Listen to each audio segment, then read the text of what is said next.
Journalism. True journalism should be held in the highest esteem as a sacred endeavor. For journalists are the arbiters of the truth, following the facts no matter where they lead, ignoring personal beliefs or political bias. But journalism today is not being held in the highest esteem, and it doesn't deserve to be. Corporate or political bias seems to dictate what facts are included or excluded, and political spin is accepted as honest analysis, and you are not being fooled one bit. A recent poll listed 17 U.S. institutions and asked, do you have confidence in them? At the bottom of the list, newspapers, TV news, and online news, joining HMOs and Congress to round out the bottom five. Confidence in newspapers and TV news is down by more than half since they started this poll in the 1970s. If 80% of the people have lost confidence in the very institutions that are supposed to deliver the truth, we are in a sad and dangerous place. But alas, it's the journalists that have brought this upon themselves, making them ripe for criticism and even attack. A few days ago, I called the fake news the enemy of the people, and they are. They are the enemy of the people. That statement from the president, calling the media the enemy of the people, was harshly criticized as being over the top, even dangerous.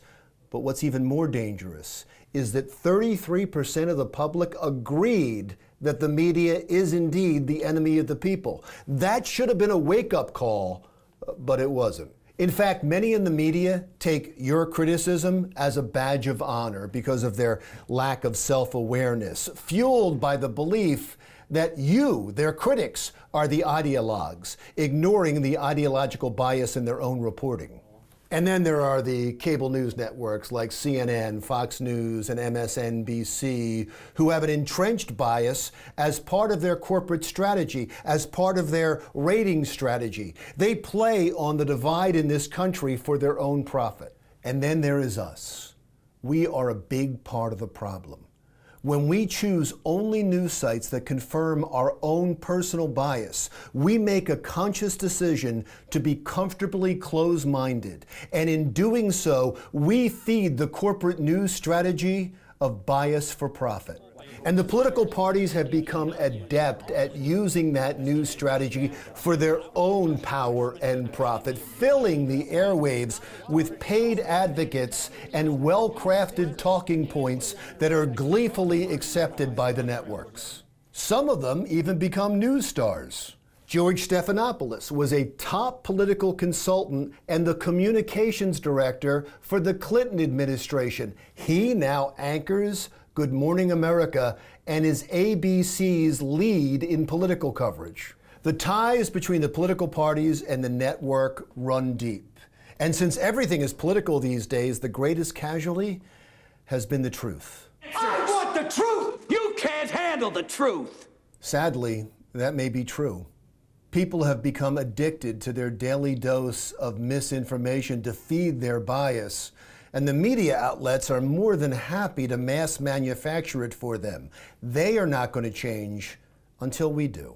I know everyone claims they would love to find an honest arbiter of the truth, whether in a reporter, an anchor, or a network, but that, in and of itself, may be fake news.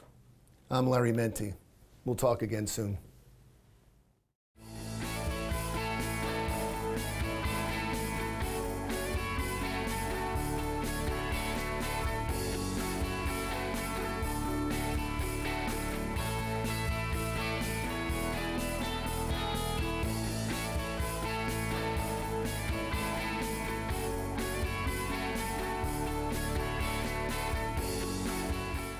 What does it look like when a life is truly changed?